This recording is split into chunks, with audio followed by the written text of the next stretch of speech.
bienvenida nuevamente a mi canal ASM Horror, ASM Horror. ¿Cómo están?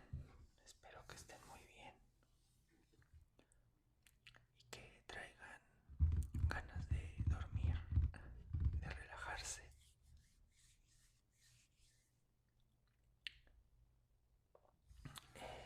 Esta noche les traigo un libro de ediciones Zorro Rojo que se llama Bestiario, ilustrado por Enrique Alcatena, y pues es un compendio de los monstruos y las bestias que salen en toda la mitología de H.P. Lovecraft. Es un libro pasta dura,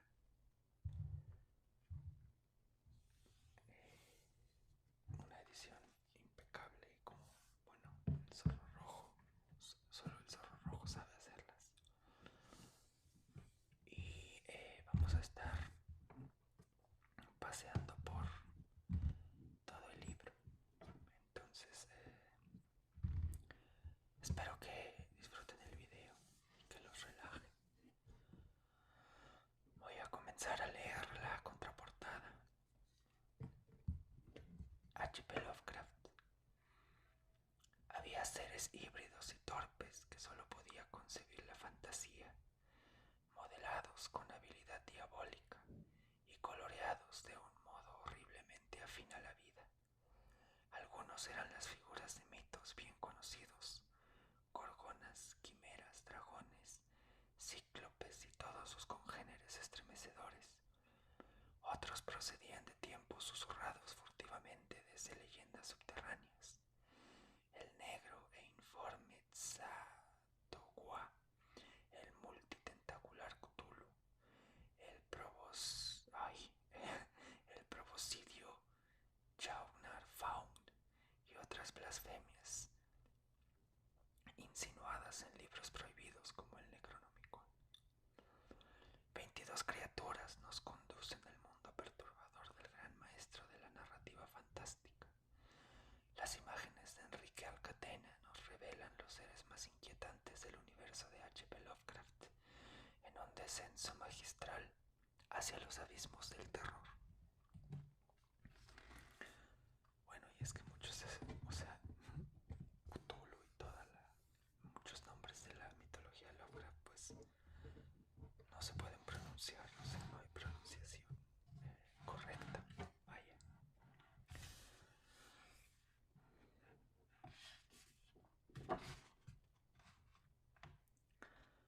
H.P. Lovecraft, Bestiario.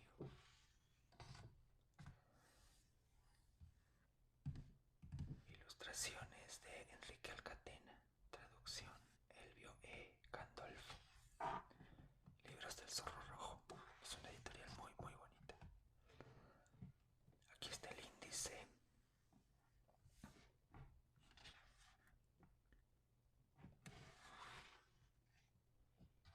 Y bueno, aquí comienza el primer monstruo.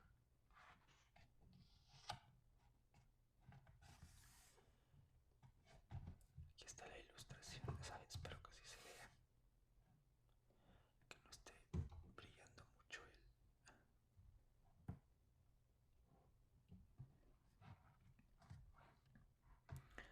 el reflejo de la luz. Esta luz está muy caliente ya.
los abismos de la vida primigenia, así como de las corrientes que habían fluido desde allí, y por último, acerca de los más ínfimos arroyos derivados de aquellas corrientes y que habían llegado a mezclarse con los destinos de nuestra propia tierra.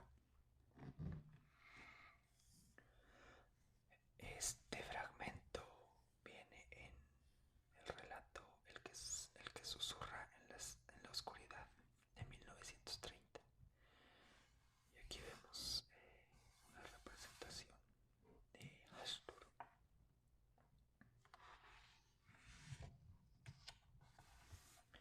Estos son los pingüinos de Leng.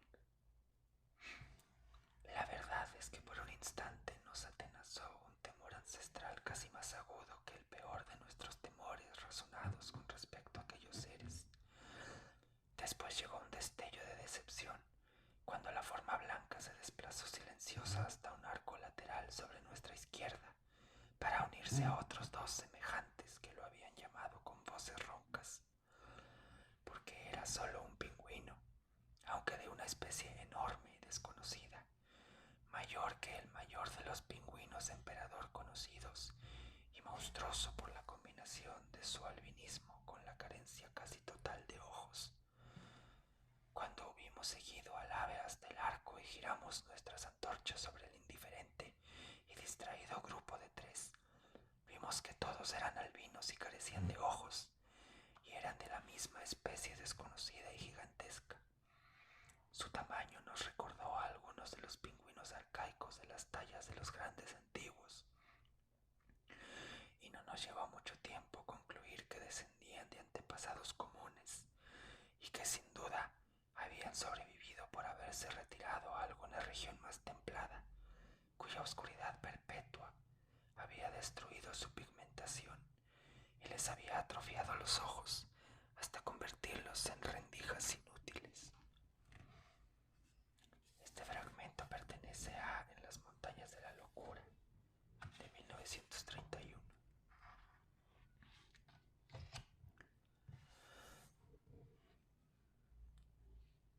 Chaunar-Faun. Era este el recinto que había fascinado tanto a Jones. Había en su interior seres híbridos y torpes que solo podía concebir la fantasía, modelados con habilidad diabólica y coloreados de un modo horriblemente afín a la vida. Algunos eran las figuras de mitos bien conocidos: górgonas, quimeras, dragones, cíclopes y todos sus congéneres estremecedores. Otros procedían de tiempos susurrados furtivamente desde leyendas subterráneas: el negro e informe Tzatogua, el multitentacular Cthulhu, el proboscidio Chaunar-Faun y otras blasfemias insinuadas en libros prohibidos como el Necronomicon, el libro de Ibon o los Unaunspredilechten Kulten de von Huntz. Pero los peores eran aquellos del todo originales para Rogers y adoptaban formas que ningún relato antiguo se había atrevido nunca a sugerir. Este fragmento pertenece a El horror en el museo, de 1932.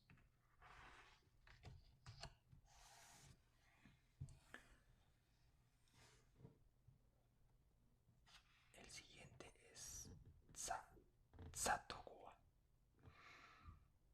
Hay ciudades poderosas en Yugot, grandes hileras de torres con terrazas de piedra negra, como la muestra que traté de enviarle provenía de Yugot. Allí el sol no brilla más que una estrella, pero los seres no necesitan luz. Tienen otros sentidos más sutiles y no ponen ventanas en sus grandes casas y templos. La luz incluso los daña, los molesta y los confunde, pero no existe en absoluto en el cosmos negro fuera del tiempo y el espacio del que son originarios. Visitar Yugot volvería loco a cualquier hombre débil. Sin embargo, me dirijo allí. Los ríos negros de brea que fluyen sobre aquellos misteriosos puentes ciclópeos, construidos por alguna raza anterior y extinta y olvidada antes de que los seres actuales llegaran a Yugot desde los vacíos finales, hacer de cualquier hombre un Dante o un Poe, solo con que pudiera mantenerse cuerdo el tiempo suficiente para contar lo que ha visto. Pero recuerde, ese mundo oscuro de jardines fungiformes y ciudades sin ventanas no es realmente terrible. Solo a nosotros nos lo parecería. Probablemente este mundo le pareciera igual de terrible. Le parecería igual de terrible a esos seres cuando lo exploraron por primera vez en la época primigenia. Como usted sabe, estaban aquí mucho antes de que terminara la fabulosa época de Cthulhu, y lo recuerdan todo sobre la sumergida Relie cuando estaba encima de las aguas. También han estado dentro de la tierra. Hay aberturas que los hombres ignoran por completo, algunas en las propias colinas de Vermont, y hay mundos enteros de vida desconocida allá abajo. El azulado Knyan, el rojizo Yoth y el negro Unkai, carente de luz. Es de Enkai de donde proviene el terrible Tzatogua. Usted lo recuerda, la criatura diosa morfa parecida a un batracio, mencionada en los manuscritos nanóticos, el Necronomicon y el ciclo mítico de Conmorion, preservado por el sumo sacerdote de los Atlantes, Clark Ashton. Este fragmento también pertenece al que susurra en la oscuridad, de 1930.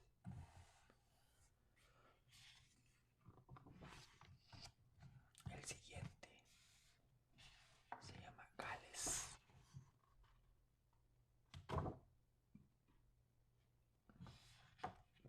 La demencia y la monstruosidad habitaban las figuras del primer plano, ya que en el arte mórbido de Pickman predominaba el retrato demoníaco. Aquellas figuras rara vez eran del todo humanas, aunque a menudo se acercaban a lo humano en distinto grado. La mayoría de los cuerpos, aunque eran más o menos bípedos, tenían cierta inclinación hacia adelante y un aire vagamente canino. La textura de la mayoría era gomosa al tacto. Uf, casi puedo verlos. Sus ocupaciones, bueno, no me pidan que sea demasiado preciso. Por lo común estaban alimentándose, no diré de qué. A veces se los mostraba agrupados en cementerios o pasadizos subterráneos, y a menudo parecían pelear por su presa, o más bien, por el tesoro descubierto. Y qué condenada expresividad le daba a veces Pickman a los rostros ciegos de ese botín de osario. De vez en cuando mostraba a aquellos seres saltando en la noche a través de ventanas abiertas o agachados sobre el pecho de algún durmiente, concentrados en sus gargantas. Una tela mostraba a un grupo aullando alrededor de una bruja ahorcada en Gallows Hill, cuyo rostro muerto se parecía mucho al de ellos mismos. Pero no creas que fue todo este asunto horroroso del tema y en el entorno lo que me hizo perder el sentido. No soy un niño de 3 años y ya había visto cosas semejantes. Eran los rostros de Elliot, aquellos rostros malditos que miraban lascivos y babeaban como salidos de la tela, como si tuvieran el hálito de la vida misma. Aquel brujo había caminado entre los fuegos del infierno con sus pigmentos, y su pincel había sido una variante engendradora de pesadillas. Alcánzame la garrafa, Elliot. Había algo llamado la lección. Que el cielo se apiade de mí por haber llegado a verlo. Escucha, puedes imaginar un círculo de indescriptibles seres de aspecto canino en una iglesia, enseñándole a un niño a alimentarse igual que ellos. Es el precio que tienen que pagar los niños cambiados al nacer, supongo. Ya conoces el antiguo mito acerca de cómo la gente extraña deja a sus crías en las cunas a cambio de los bebés humanos que roban. Pickman estaba mostrando lo que les ocurre a esos bebés robados, cómo crecen. Y entonces empecé a ver una afinidad espantosa entre los rostros humanos y los no humanos, en toda su gradación de morbidez, entre lo francamente no humano y lo degradantemente humano. Pickman estaba estableciendo un sardónico vínculo evolutivo. Los seres caninos provenían de los mortales. O sea que los niños robados se convertían en estas criaturas. Este fragmento pertenece a El modelo de Pigman de 1926.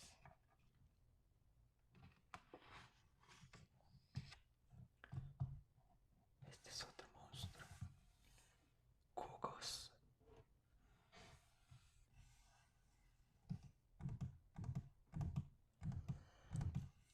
Comenzó entonces un ascenso interminable en la oscuridad más compacta. Era casi imposible subir debido al tamaño monstruoso de los escalones que habían sido tallados por los gugos y por lo tanto medían más o menos 1 metro de altura. En cuanto a su número, Carter no pudo hacerse una idea aproximada, porque no tardó en sentirse tan cansado que los gules, incansables y elásticos, se vieron obligados a ayudarlo. A lo largo del ascenso sin fin acechaba el peligro de ser descubierto y perseguido. Los oídos de los gugos son tan agudos que los pies descalzos y las manos desnudas de quienes trepaban podían oírse con facilidad al despertar la ciudad.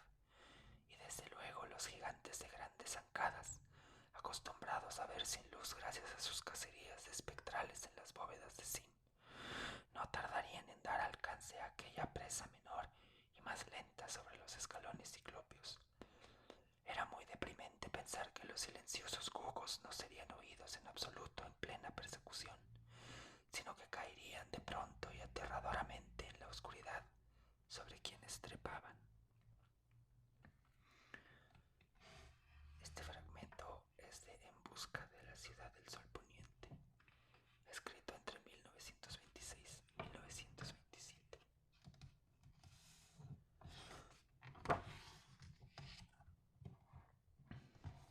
Dagon. Sin embargo, fueron los relieves pictóricos lo que más me fascinó.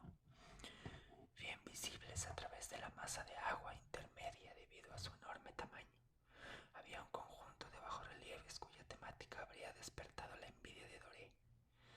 Creo que se suponía que aquellos seres representaban hombres, o al menos cierto tipo de hombres, aunque se los mostraba retosando como peces en las aguas de una gruta submarina, o rindiendo homenaje a cierto altar monolítico que también parecía estar bajo las olas. No me atrevo a hablar en detalle de sus rostros y formas, pues el mero recuerdo me provoca mareos. Grotescos más allá de la imaginación de Poe o Bulwer, resultaban en términos generales condenadamente humanos, a pesar de las manos y pies palmeados, los labios terriblemente gruesos y blandos, los ojos saltones y vidriosos, y otros rasgos aún menos agradables de recordar. Curiosamente parecían haber sido cincelados sin guardar proporción con el entorno oceánico, y así una de las criaturas mostrada en el acto de matar a una ballena era representada apenas algo mayor que ella. Como digo, tomé nota de su aspecto grotesco y del extraño tamaño, pero no tardé ni un instante en decidir que no eran más que los dioses imaginarios de alguna tribu primitiva, dedicada a la pesca o a la vida marítima. Alguna tribu cuyo último descendiente había muerto antes de que nacieran los primeros antepasados de los hombres de Piltdown o de Neandertal. Espantado ante este atisbo inesperado de un pasado que estaba más allá de la imaginación del más audaz antropólogo, me quedé meditando mientras la luna proyectaba extraños reflejos sobre el silencioso canal que tenía a mis pies. Entonces, de pronto, lo vi, con apenas un leve chapoteo que indicaba su llegada a la superficie, y el ser se hizo visible sobre las aguas oscuras.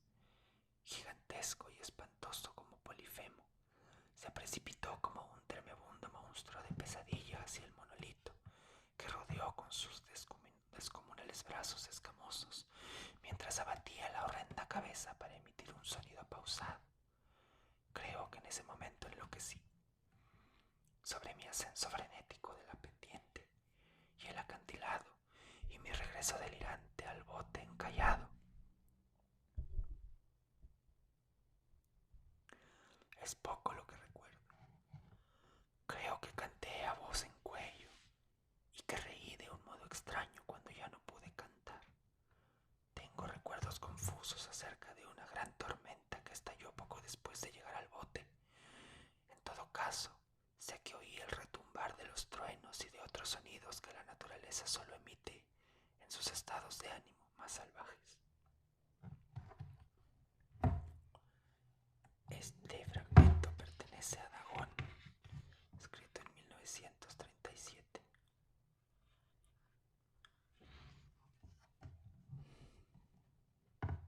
Voy a tratar de que se escuche mejor.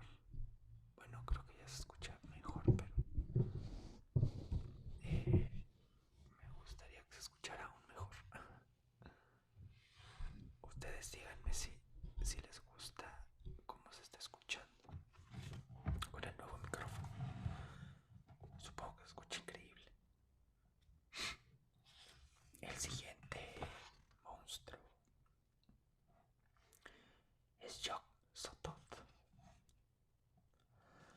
Tampoco hay que creer, decía el texto que Armitage traducía mentalmente, que el hombre es el más antiguo o el último de los amos de la tierra, o que esa combinación de vida y sustancia discurre sola por el universo.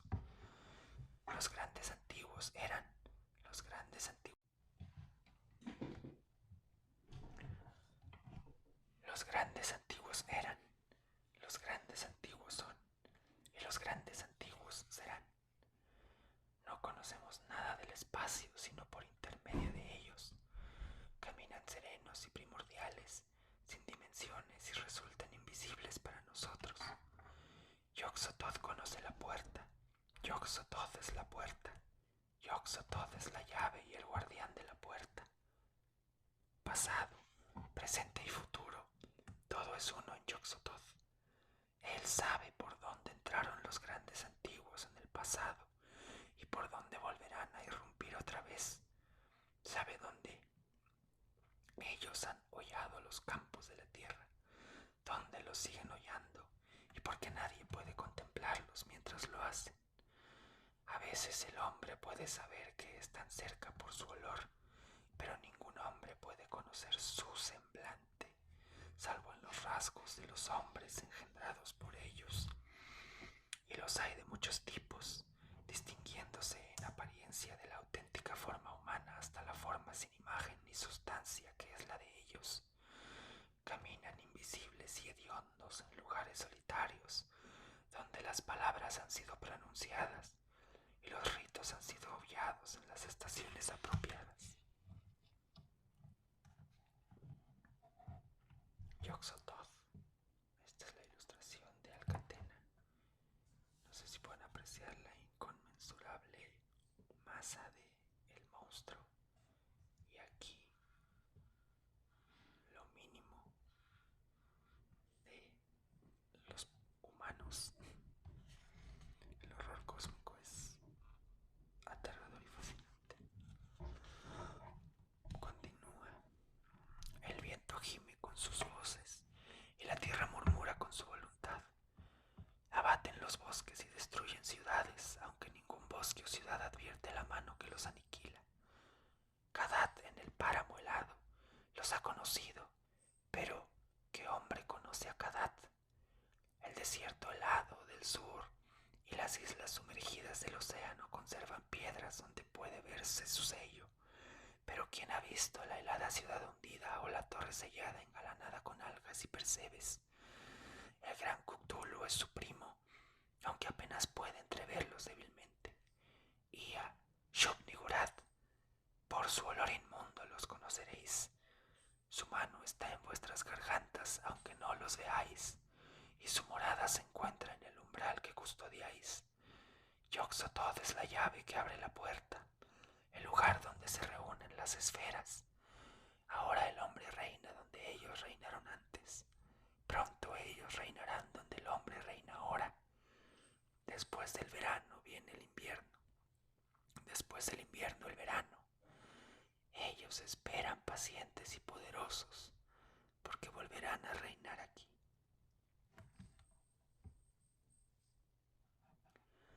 Este fragmento pertenece a El horror de Dunwich, escrito en 1928.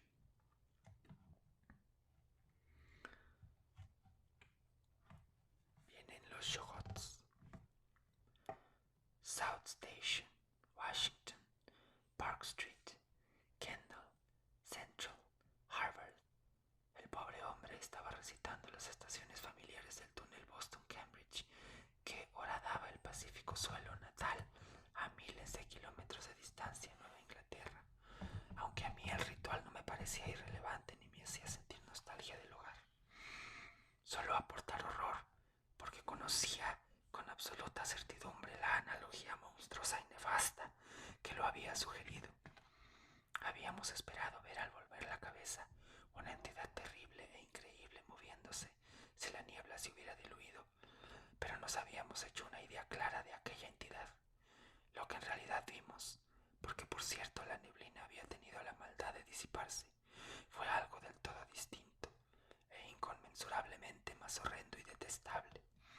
Era la encarnación absoluta, objetiva, de esa cosa que no debería ser, del autor de novelas fantásticas, y la analogía comprensible más cercana era un tren, inmenso y desenfrenado, como uno lo ve llegar desde el andén de una estación.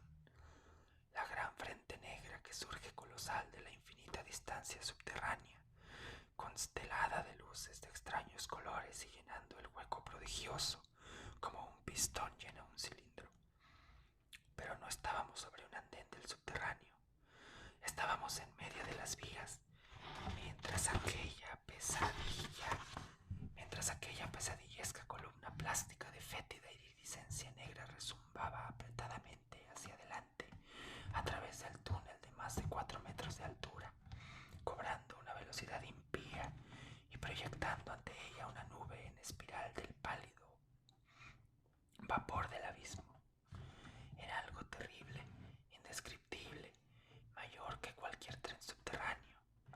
Una reunión informe de burbujas protoplásmicas de tenue luminosidad propia y con miríadas de ojos transitorios que se formaban y caían como pústulas de luz verdosa en todo el frente que llenaba el túnel y que se precipitaba hacia nosotros, aplastando a los pingüinos frenéticos y resbalando sobre el suelo reluciente que él y los de su especie habían dejado tan malignamente libre de toda basura.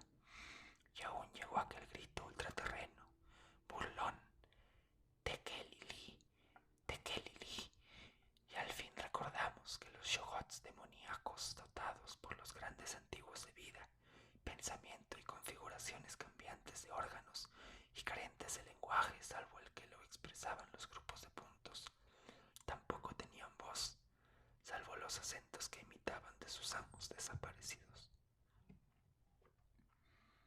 En las montañas de la locura, 1931. Aquí vemos a los Shoggoths.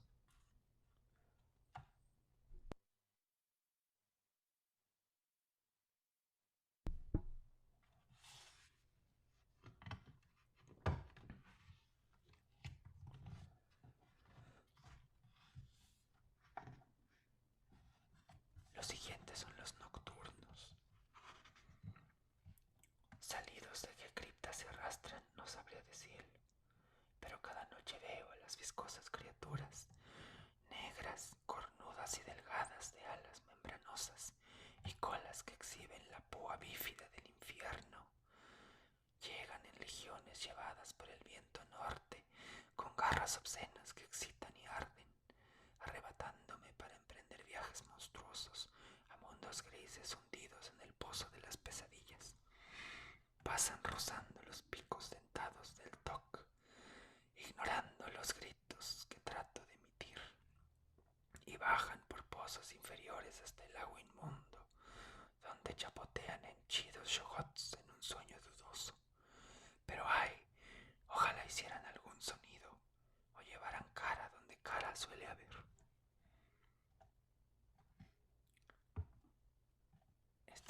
criaturas aparecen en Hongos de Yugot, escrito entre 1929 y 1930. Criaturas informes.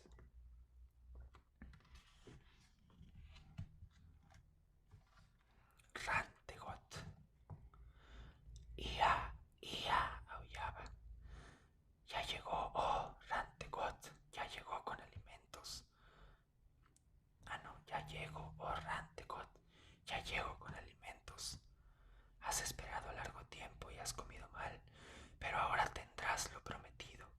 Eso y más, porque en vez de Orabona será alguien de alto grado que dudó de ti. Lo aplastarás y lo dejarás seco con todas sus dudas y te pondrás fuerte. Y a partir de entonces él será mostrado entre los hombres como un monumento a tu gloria.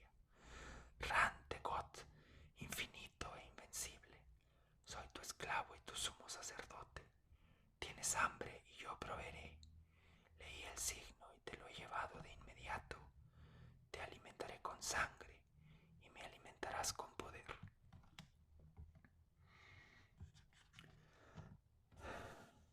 Aquí está la criatura, mencionada en El horror en el museo, 1932.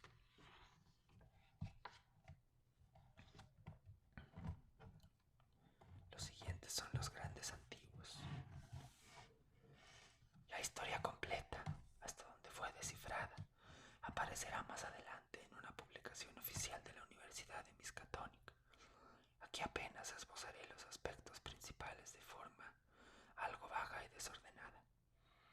Místicas o no, las esculturas relataban la llegada de esos seres con cabeza en forma de estrella y provenientes del espacio cósmico a la Tierra naciente y sin vida, así como la llegada de muchas otras entidades extraterrestres que en ocasiones emprenden exploraciones espaciales. Parecían capaces de atravesar el éter interestelar con sus enormes alas membranosas, lo que confirma las curiosas leyendas de las colinas de las que me habló hace años un colega especializado en documentos antiguos. Habían vivido mucho tiempo bajo el mar, construyendo ciudades fantásticas y combatiendo en batallas aterradoras contra adversarios sin nombre, valiéndose de complejos aparatos que emplean principios energéticos desconocidos. Es evidente que sus conocimientos científicos y mecánicos superaban en mucho los del hombre actual, aunque solo hacían uso de sus formas más difundidas y elaboradas cuando se veían obligados a ello. Algunas de las esculturas sugerían que habían pasado a través de una etapa de vida mecanizada en otros planetas, pero se habían desistido al descubrir que sus resultados eran emocionalmente poco satisfactorios. La dureza extraordinaria de su organización y la sencillez de sus necesidades básicas los hacían especialmente aptos para vivir en un plano superior, sin necesidad de los productos elaborados por la manufactura artificial e incluso sin vestimenta, salvo como protección ocasional contra los elementos.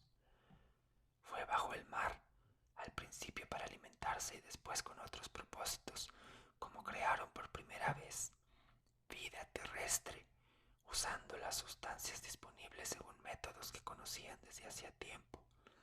Los experimentos más complejos se produjeron después de la aniquilación de diversos enemigos cósmicos. Habían hecho lo mismo en otros planetas, donde habían fabricado no solo los alimentos necesarios, sino también ciertas masas protoplásmicas multicelulares, capaces de conformar sus tejidos, y en todo tipo de órganos transitorios, bajo influencia hipnótica, y creando de ese modo esclavos ideales para ejecutar el trabajo pesado de la comunidad. Fue sin duda a esas masas viscosas a las que Abdul al-Red llamó en susurros Shogots en su temible Necronomicon, aunque ni siquiera aquel árabe loco había sugerido que existieran sobre la tierra, salvo en los sueños de quienes habían mascado cierta hierba alcaloide. Cuando los grandes antiguos con cabeza en forma de estrella que moraban en este planeta hubieron sintetizado sus alimentos más simples y criado una buena provisión de shogots, permitieron que otros grupos de células desarrollaran otras formas de vida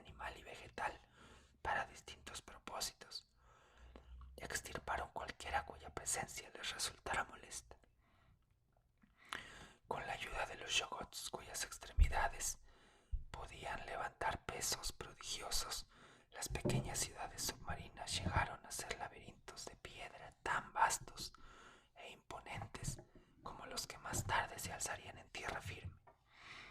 De hecho, los grandes antiguos, muy adaptables, habían vivido mucho tiempo sobre la Tierra en otras regiones del universo, y es probable que conservaran muchas tradiciones de la edificación terrestre. Mientras estudiábamos la arquitectura de estas ciudades paleontológicas esculpidas, incluyendo la de aquellas cuyos pasadizos muertos desde hacía eones aún entonces estábamos atravesando, nos impresionó una coincidencia curiosa que todavía hoy no hemos logrado explicar, ni siquiera a nosotros mismos.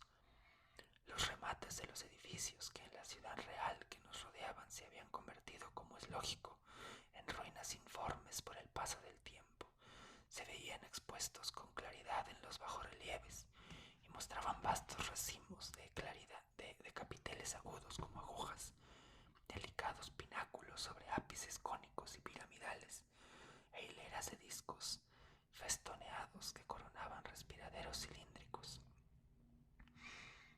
Eso era exactamente lo que habíamos visto en aquel espejismo monstruoso y descomunal, proyectado por una ciudad muerta donde semejantes siluetas recortadas contra el horizonte llevaban ausentes miles y decenas de miles de años.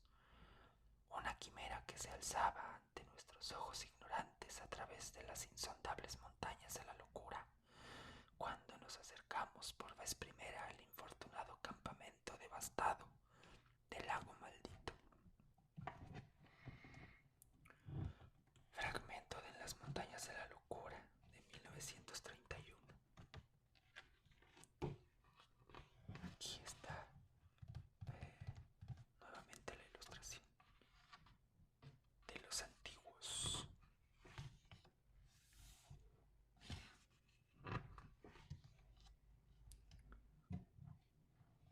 Estos son los engendros de Cthulhu.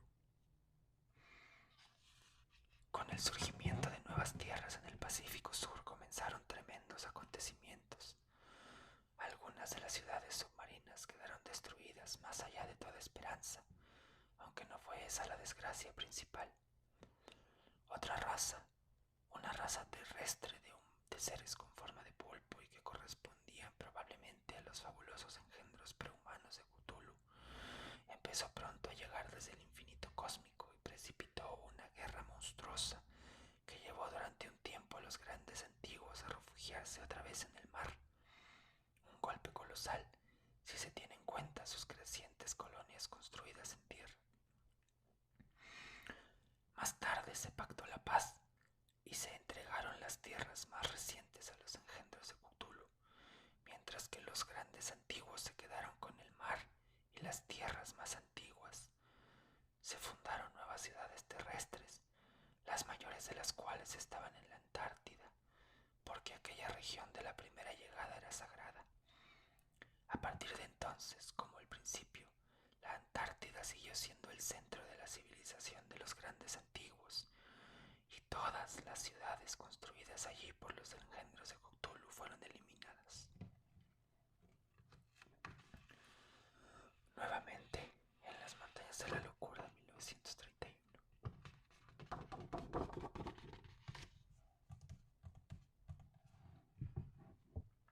La gran raza.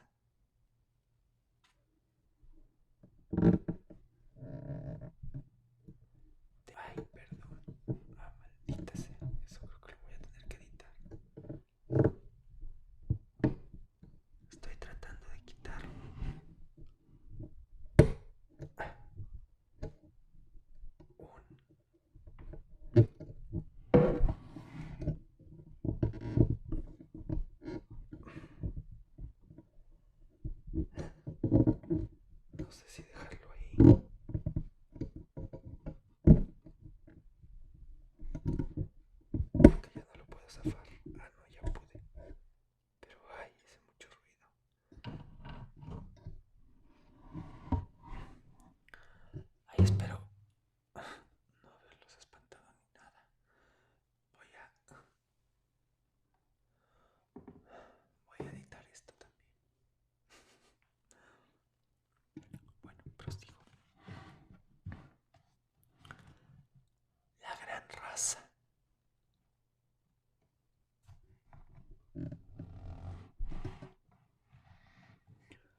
sus pasados y futuros.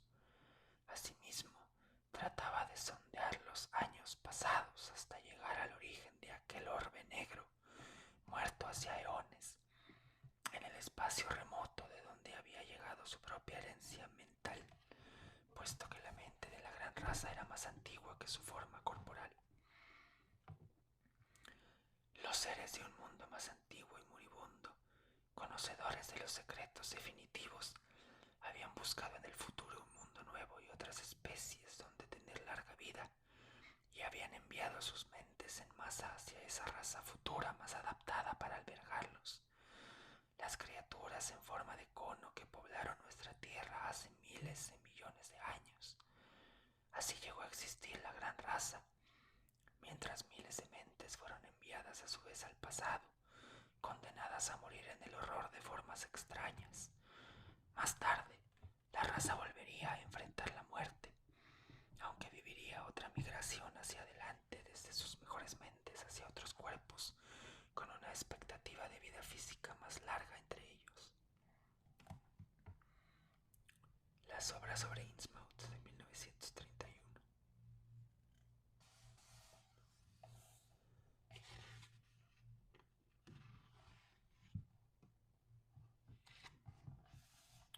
Estos son los profundos. Creo que apenas vamos a la mitad del libro.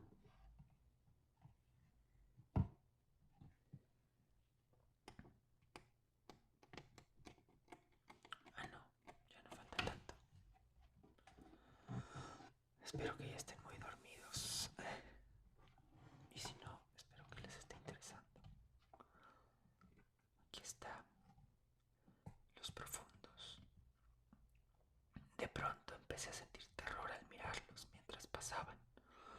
Miré el espacio cercano de donde saldrían bañados por la luna y tuve pensamientos extraños acerca de la contaminación irreparable de aquel espacio.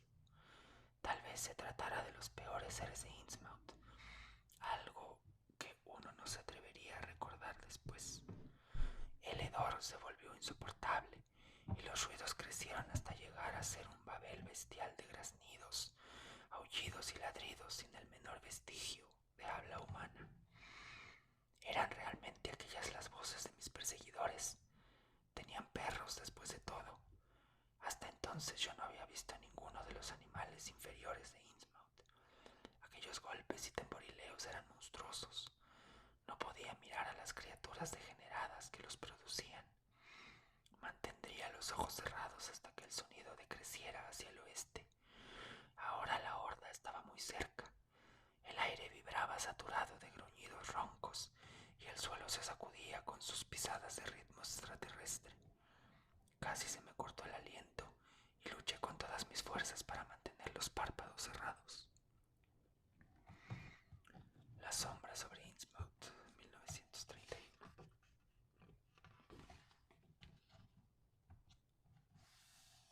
Los hongos de Yugot. El folclore antiguo, aunque confuso, evasivo y en general olvidado por la generación actual, era de un carácter muy singular y resultaba obvio que reflejaba la influencia de historias indias aún anteriores. Yo lo conocía bien, aunque nunca había estado en Vermont, a través de la muy rara monografía de Ellie Davenport. Yo lo conocía bien, aunque nunca había estado en Vermont, a través de la muy rara monografía de Ellie Davenport, que incluye material oral recogido antes de 1839 entre los habitantes más antiguos del estado. Por otra parte, este material coincidía con historias que había oído en persona en boca de viejos montañeses de New Hampshire.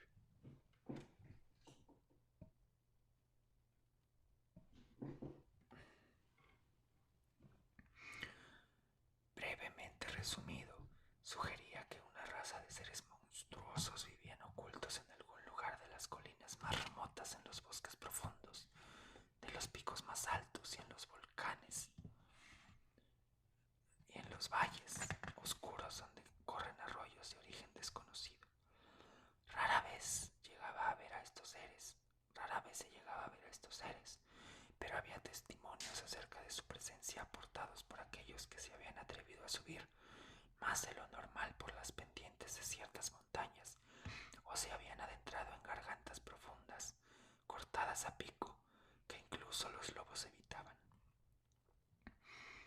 Había extrañas huellas de garras en el barro a la orilla de las corrientes de agua y en los terrenos desnudos, y curiosos círculos de piedra rodeados de hierba desgastada que no parecían haber sido del todo dispuestos o formados por la naturaleza. Había además ciertas cavernas de considerable profundidad en los flancos de las colinas, con las bocas cerradas por rocas de un modo que difícilmente se podían considerar accidental, y con una proporción más que considerable de aquellas extrañas pisadas, tanto de ida como de vuelta, si es que la dirección de esas huellas podría calcularse con certeza. Y lo peor de todo eran los seres que la gente aventurada había podido ver muy de vez en cuando en el crepúsculo de los valles más remotos y en los densos bosques perpendiculares que estaban por encima de los límites normales de ascensión. Todo habría sido menos inquietante si las descripciones dispersas de esos seres no hubieran concordado tan bien. Casi todos los rumores tenían varios elementos en común. Aseguraban que las criaturas eran una especie de enormes cangrejos rosados, con varios pares de patas y con dos grandes alas membranosas en medio de la espalda. A veces caminaban sobre todas las patas y a veces solo sobre el par trasero, utilizando los demás para transportar objetos de naturaleza indeterminada. En una ocasión, alguien los había visto en cantidades considerables, todo un destacamento de a tres en fondo que vadeaba las aguas poco profundas de un arroyo en una formación evidentemente disciplinada. Otra vez vieron un espécimen que volaba. Se había lanzado en medio de la noche desde la cima de una colina solitaria y había desaparecido en el cielo después de que sus grandes alas batientes se recortaran por un instante contra la luna llena. El que susurra en la oscuridad de 1930.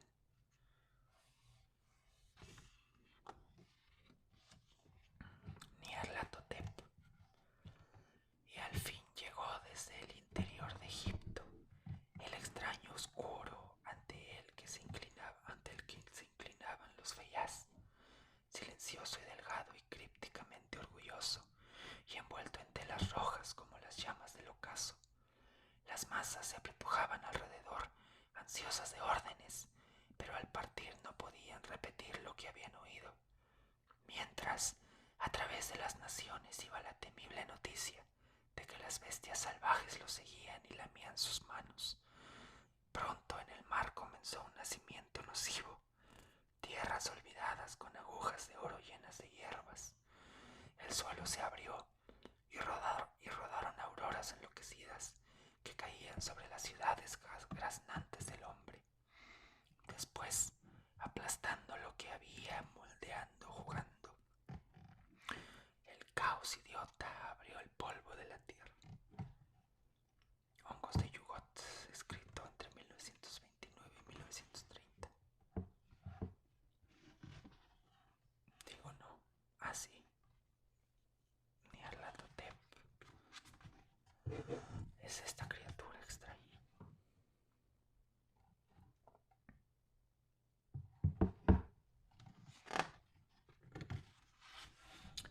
Azathoth. El demonio me transportó por un vacío insensato, más allá de las brillantes constelaciones del espacio, hasta que ni tiempo ni materia se extendieron ante mí, sino solo el caos sin forma ni lugar. Aquí el vasto señor de todo murmuraba en la oscuridad, cosas que había soñado pero no podía comprender, mientras junto a él murciélagos informes revoloteaban en vórtices idiotas arrullados por rayos de luz. Bailaron insanamente al agudo son gimiente y penetrante de una flauta resquebrajada aferrada por una garra monstruosa, de donde fluyen oleadas insensatas que se mezclan al azar y le dan a cada frágil cosmos su ley eterna. Soy su mensajero, dijo el demonio, cabeza de su amo. Hongos de Yugot, 1929-1930.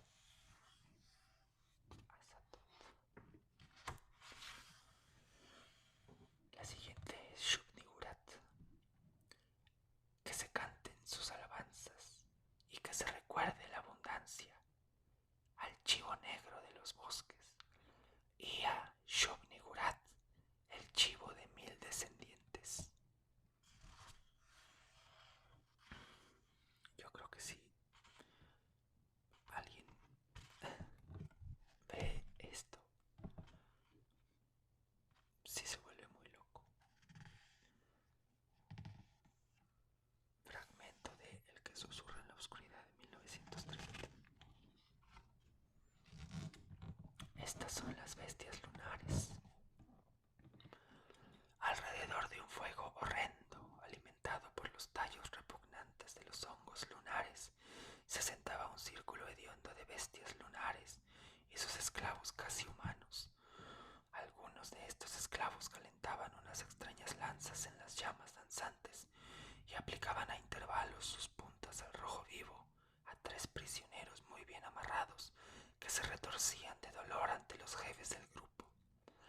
A juzgar por los movimientos de sus tentáculos, Carter pudo deducir que las bestias lunares de hocico chato estaban disfrutando enormemente con el espectáculo, y su horror fue inmenso cuando de pronto reconoció los alaridos frenéticos y supo que aquellos demonios necrófagos torturados no eran otros que los 3 fieles camaradas que lo habían guiado para salir sano y salvo del abismo.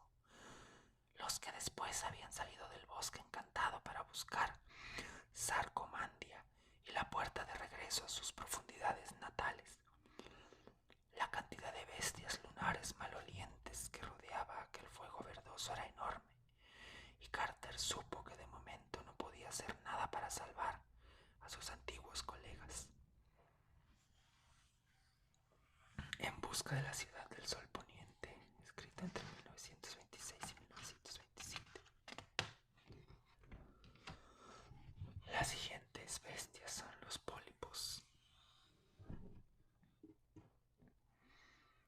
Los miembros de la gran raza nunca se referían intencionalmente al asunto, y lo que podía percibirse provenía solo de algunas de las mentes cautivas más observadoras y agudas. Según esos fragmentos de información, la base del temor era una horrible raza más antigua de entidades extraterrestres, parecidas a pólipos, que habían llegado a través del espacio desde universos inconmensurablemente lejanos y que habían dominado la Tierra y otros 3 planetas solares hace unos 600 millones de años. Eran solo parcialmente materiales, tal como entendemos nosotros la materia, y su tipo de conciencia y sus medios de percepción diferían mucho de los que tienen los organismos terrestres. Por ejemplo, carecían del sentido de la vista, por lo que su mundo mental era una extraña matriz no visual de impresiones. Sin embargo, eran lo bastante concretos como para utilizar objetos de materia normal cuando estaban en regiones cósmicas que los contenían y requerían alojamientos, pero de un tipo peculiar. Aunque sus sentidos podían penetrar todas las barreras materiales, no ocurría lo mismo con su sustancia, y ciertas formas de energía eléctrica podían destruirlos por completo. Tenían el poder de desplazarse por el aire, a pesar de la ausencia de alas o de cualquier otro modo visible de vuelo. Sus mentes tenían una textura tal que la gran raza no había podido establecer ningún contacto con ellas. Cuando estas entidades habían llegado a la Tierra, habían construido poderosas ciudades basálticas de torres y ventanas y habían sometido a una horrible prisión a los seres que encontraron. Fue entonces cuando las mentes de la gran raza aceleraron a través del vacío desde aquel mundo oscuro, transgaláctico, conocido en los perturbadores y discutibles fragmentos de Earthdown como JIT. A los recién llegados, con los instrumentos que crearon, les había resultado fácil sojuzgar a las entidades depredadoras y obligarlas a bajar a las cavernas subterráneas con las que ya se comunicaban desde sus habitáculos y en las las que habían empezado a vivir. La sombra más allá del tiempo, entre 1934 y 1935, como tentáculos del cielo.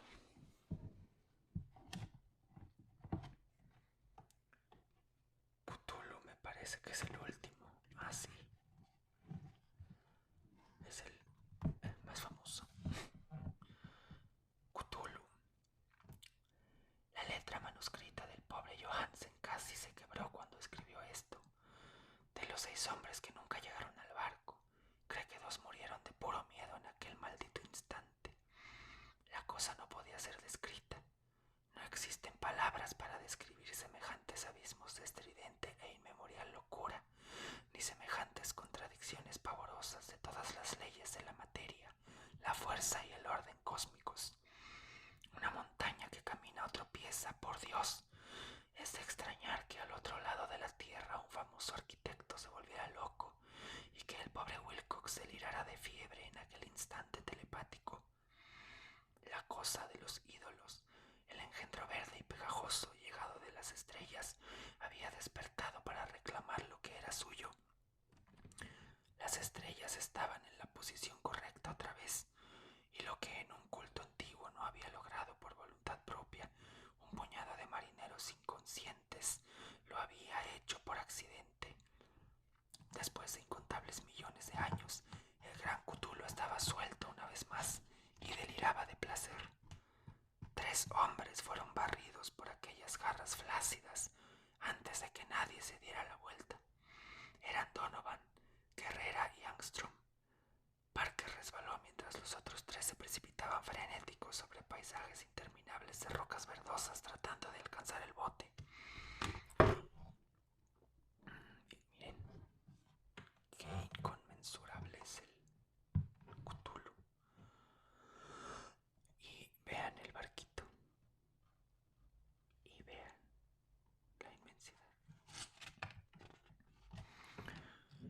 Johansen jura que fue tragado hacia arriba por un ángulo de mampostería que no debía estar allí. Un ángulo agudo, pero que se comportó como si fuera obtuso. Así pues, solo Bryden y Johansen llegaron al bote y remaron desesperados hacia el Alert mientras la montañosa monstruosidad descendía dando golpes por las piedras resbaladizas y se detenía, vacilante, ante el borde del agua. El vapor de las calderas no se había consumido del todo, a pesar de la partida de todos los tripulantes hacia la playa. Bastaron unos segundos de carreras frenéticas entre ruedas y motores para hacer que el Alert se pusiera en marcha de nuevo. Lentamente, entre los horrores distorsionados de aquella escena indescriptible, la hélice empezó a golpear las aguas letales, mientras en el osario que era la costa, sobre las construcciones que no eran de este mundo, la cosa titánica venida de las estrellas babeaba y gemía como Polifemo maldiciendo la nave en fuga de Odiseo. Después, más audaz que los cíclopes de la leyenda, el gran Cthulhu se deslizó grasiento en el agua y dio comienzo a la persecución con unos golpes que alzaron olas de potencia cósmica. Bryden miró hacia atrás y se volvió loco. Emitía una risa aguda que se repetía a intervalos hasta que la muerte lo alcanzó una noche en la cabina mientras Johansen vagaba delirando de un lado a otro. Pero Johansen aún no se había dado por vencido. Sabiendo que la cosa alcanzaría al Alert antes de que la presión del vapor llegara al máximo, decidió intentar algo desesperado. Y acelerando los motores al extremo, subió con la velocidad de un rayo a cubierta y giró por completo el timón. Se formó un remolino espumoso sobre las aguas hediondas, y mientras aumentaba cada vez más la presión del vapor, el valiente noruego enfiló su navío contra la gelatina perseguidora que se alzaba sobre la espuma mugrienta como la popa de un galeón demoníaco. La horrenda cabeza del calamar que se retorcía armada de tentáculos llegaba casi a la punta del poaprés del macizo navío, pero Johansen siguió su marcha implacable. Se produjo entonces un estallido como el de una gran vejiga que revienta, un líquido asqueroso como el de un pez luna rajado, un hedor como de 1000 tumbas abiertas y un sonido que el cronista no se atrevió a dejar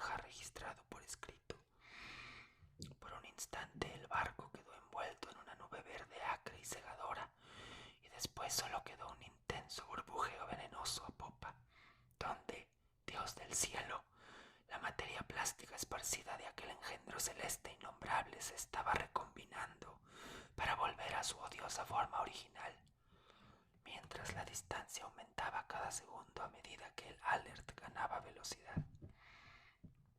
Eso fue todo. Después Johansen se limitó a meditar sombríamente sobre el ídolo de la cabina y se dedicó a preparar unas pocas comidas para él y el maníaco que reía a su lado. No trató de dirigir la nave tras aquel audaz impulso inicial, porque la reacción le había quitado parte del alma. Después llegó la tormenta del 2 de abril y la conciencia se le terminó de nublar. Persiste una sensación de giros espectrales a través de abismos líquidos de infinitud, de deslizamientos vertiginosos a través de universos tambaleantes sobre la cola de un cometa, y de zambullidas histéricas desde el abismo a la luna, y desde la luna de vuelta al abismo, todo animado por un coro riente de distorsionados e hilarantes dioses antiguos y demonios verdes del tártaro con alas de murciélago. La llamada de Cthulhu, 1932.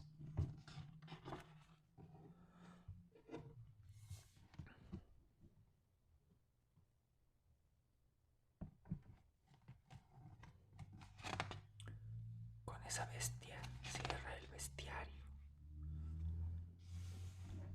La emoción más antigua y más intensa de la humanidad es el miedo, y el más antiguo y más intenso de los miedos es el miedo a lo desconocido.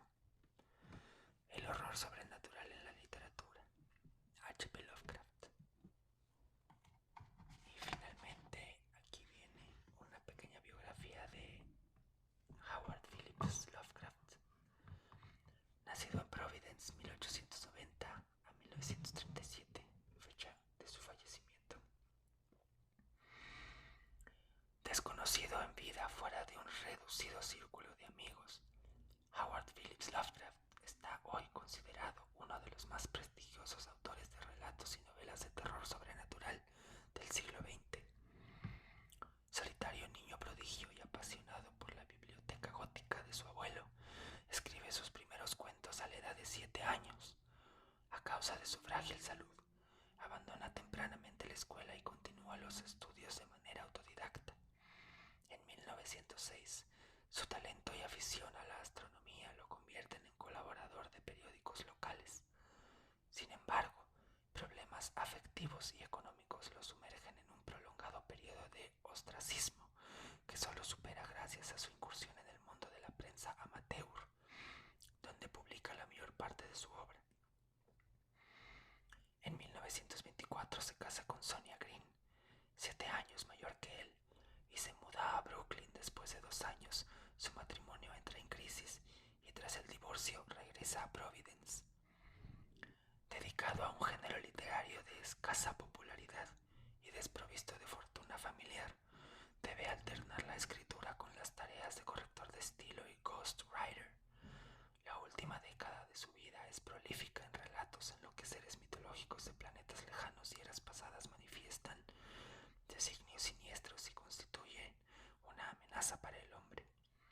La llamada de Cthulhu, 1926, El horror de Dunwich, 1928, En las montañas de la locura, 1931, y La sombra sobre Innsmouth, 1931, destacan dentro de una obra tan vasta como extraordinaria. Enfermo de cáncer, muere a la edad de 47 años, sin haber alcanzado la fama ni el reconocimiento de la crítica especializada. Y aquí una pequeña semblanza de Enrique Alcatena, el ilustrador, nacido en Buenos Aires en 1957, profesor de literatura inglesa y norteamericana y dibujante autodidacta. Alcatena comienza a dedicarse profesionalmente a la historia y la ilustración en 1975. Ha colaborado en las ediciones Bastei, Alemania, DC, Marvel y Dark Horse en Estados Unidos, Alvin Mitchell en Francia, DC Thompson y Fleetway, Inglaterra, proceso gráfico de Alcatena tiene raíces en las estampas japonesas del ukiyo-e, las miniaturas persas. Los grandes ilustradores de principios del siglo XX como Nielsen, Rackman, Clark y Syme, así como los dibujantes de superhéroes Kirby, Infantino, Craig Russell y Winsor Smith. Influida de niño por la mitología griega, descubre otros universos de leyenda, otros mitos, los ciclos infinitos de la India, las laberínticas cosmogonías de Egipto y las sagas nórdicas. Más tarde conoce a los grandes escritores del género fantástico, Lord Dunsany, Jorge Luis Borges y Clark Ashton Smith, los grotescos dickensianos de Pick, los finos e irónicos tours de force de Vance y los folletines de Moorcock y Howard, y por supuesto a H.P. Lovecraft, quien es fuente inagotable de inspiración en su carrera artística. Actualmente reside y trabaja en Buenos Aires.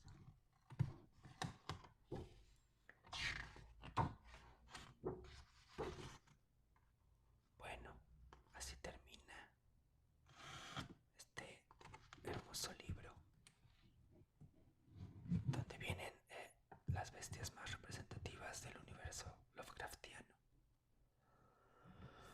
Díganme qué les pareció.